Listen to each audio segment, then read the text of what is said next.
Welcome and good morning. Can everyone hear me in the back? Good morning. Thank you for coming, everyone. I know it will be worth your while.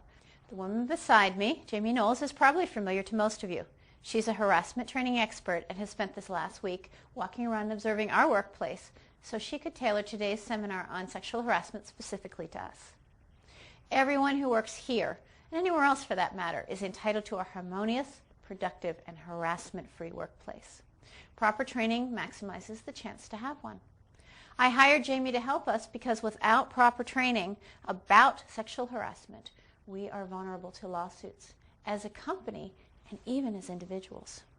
As president of our company, I want to minimize those risks for everyone's sake. And so, without further ado, it is my great pleasure to introduce Jamie Knowles. Well, thank you, Layla, for having me here today. Good morning, all. Good morning. Now, I know that everyone is extremely busy, so believe me when I say these next 20 minutes will be well worth your while. I promise. Hi, I'm Jamie, and I'm conducting a sexual harassment seminar next for you and your colleagues. Do you mind if I ask you a few questions about your thoughts and experiences? What did you say you were doing? Did you say you wanted to talk to me about my sexual experiences? Don't worry, I'm not going to ask you anything too personal. And if you're uncomfortable with how it turns out, I'll delete this footage. I'm just trying to get a better sense of what you guys already know versus what you need to learn so that I can customize my seminar for your company. So what do you know about sexual harassment? I've been around long enough to know this much. You can't say anything to anyone these days without getting in trouble. If I notice a woman's haircut or a new dress, I keep it to myself. If I compliment her, I might be offending her. How's that for ironic? Unfortunately, I know quite a bit about sexual harassment. One of the reasons I insisted on reporting to a woman here is because I'd been through way too much with a male boss at my last company. I called him King Lear because he was always staring us girls down and making us feel uncomfortable. Well, of course, no one said anything or complained. He just kept getting promotions and raises. And then things got weirder. Gifts started showing up on desks, and he'd go to happy hour and say all these inappropriate things. I decided I had to get out, so I applied here. I heard he just left my old company. He was good at his job, but really, who wants to be around that? What do I know about sexual harassment? What do you want to know, pretty lady? Seriously, I haven't seen too much sexual harassment. I'm a guy. But I have seen some guys in my warehouse making fun of other guys because they're gay. I don't think that's right, but it's not sexual harassment. You also hear guys talking about guy stuff, but it's not like they're hitting on anyone. I know this isn't really sexual harassment because it happens off the premises or after hours, like during travel or a happy hour. But some of the things that take place then are unbelievable. Personally, I find it difficult to look my colleagues in the eye once I've seen them in certain compromising situations. Wait, what about email or the internet? What if you get something at work that's R-rated or worse? Is that harassment? Because I have a friend at work who freaked out when she got this questionnaire about her very personal preferences. It was from a vendor, but still, I know she felt weird with him after that. As you can see, your colleagues know a thing or two about sexual harassment, but there is also a lot for them to learn. There also seems to be some confusion about what constitutes illegal harassment versus inappropriate conduct and why it's all a potential landmine for problems. Now let's take a look at some interviews again. If I notice a woman's haircut or a new dress, I keep it to myself. If I compliment her, I might be offending her. How's that for ironic? Okay, well, is Stan right or wrong? Right. Okay, well, from the various responses I hear, you are correct, because Stan is both right and wrong. Sexual harassment is severe or pervasive behavior on the basis of one's sex or gender. Now, complimenting a colleague on his or her haircut or outfit is hardly severe or pervasive, but comments about a colleague's appearance can make someone uncomfortable. So err on the side of caution. It's not that you can't talk to anyone about anything, but you must use common sense when you're dealing with anyone you work with. The guideline I like to use is something I call the family rule. This means that if you wouldn't want someone saying something to your parent, grandparent, significant other, or child, keep it to yourself. That's how you stay in control. And speaking of control, you can learn a lot from my little friend here. I tell all of my audiences to pause before you say or do something that might be offensive. Fast forward to imagine where the tempting behavior might lead you. Rewind to the point where you almost insulted someone, and then stop. That's pause, fast forward, rewind, and stop. I called him King Lear because he was always staring us girls down and making us feel uncomfortable. Well, of course, no one said anything or complained. He just kept getting promotions and raises. And then things got weirder. Gifts started showing up on desks, and he'd go to happy hour and say all these inappropriate things. Now, here's a more typical sexual harassment situation. Our friend Kim was made to feel extremely uncomfortable by her old boss, King Lear. Now, there are two types of sexual harassment.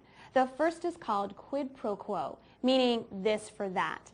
This is when the person doing the harassing requests some sort of sexual favor as payment for a business opportunity, like a promotion, raise, trip, recommendation, etc. It's what most people think of when they hear the term sexual harassment. What Kim is describing, however, is the other kind of sexual harassment, hostile environment harassment. This occurs when someone in any job and in any rank is made to feel uncomfortable in his or her job or work environment due to another's inappropriate sexual conduct. Now, Kim left her company, but if she hadn't, she could have tried approaching her boss, talking to human resources, and or going to another member of senior management. And if that seems too scary, it's important to know that retaliation is unlawful. Even if her boss was angry or denied what he had done, even if he had made an excuse for it, he could not treat Kim any differently than if she had not voiced a complaint. In other words, he cannot hold a grudge, single her out, hold her to higher standards, or deny her any future professional opportunities.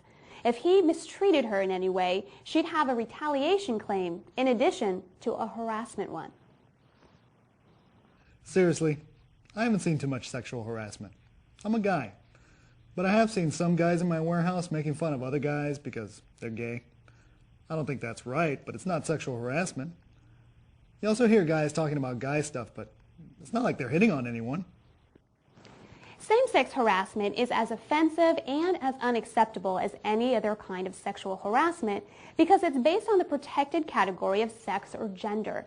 It's also illegal in many states, cities, and localities to harass someone simply because of his or her sexual orientation. It is not tolerated in your workplace. Think of the family rule I told you about earlier. Would you want a close family member teased about his or her sexual preferences ever, let alone at work? Of course not. Also, gender stereotyping is illegal. Calling something women's work or work requiring a strong man is also offensive and could be illegal. And how about Jose's comment that he doesn't see too much sexual harassment because he's a man? Well, I'm glad he doesn't, but harassment happens to men as well as women all the time. Anyone could harass anyone.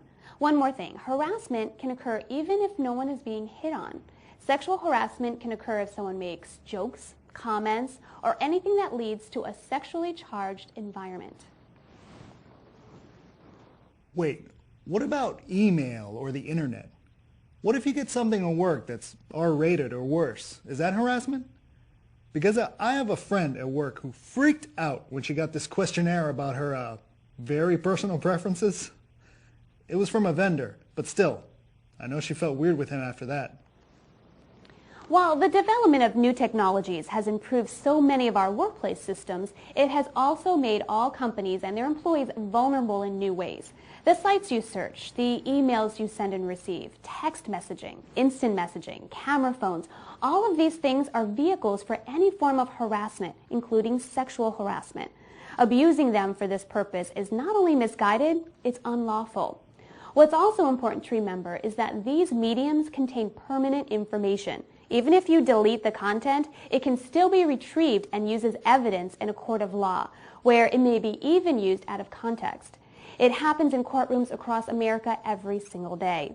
It's important to note that in this case, Jose's colleague was offended by an off-color email from a vendor. Sexual harassment can take place between colleagues, but it can also occur between employees and folks that don't even work at your company, like vendors or customers.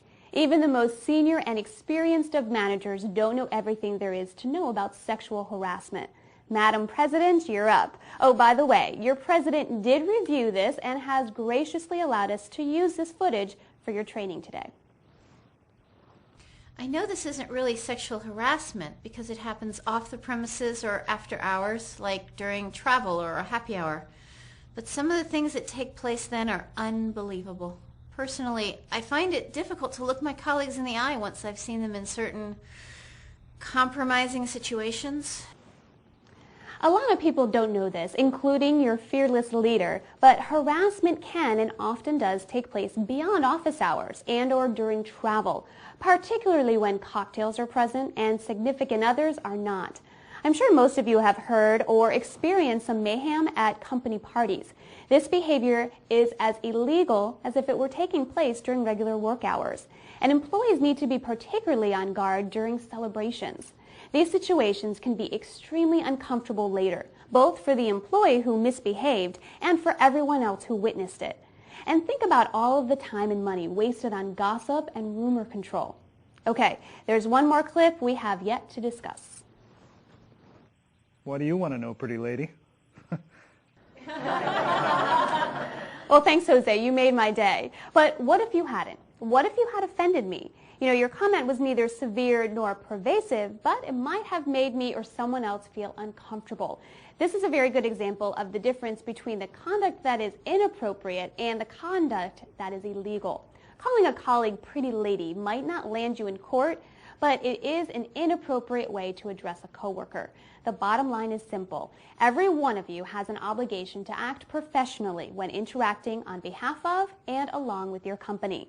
And you are in control. Just remember, pause, fast forward, rewind, and stop. Thank you.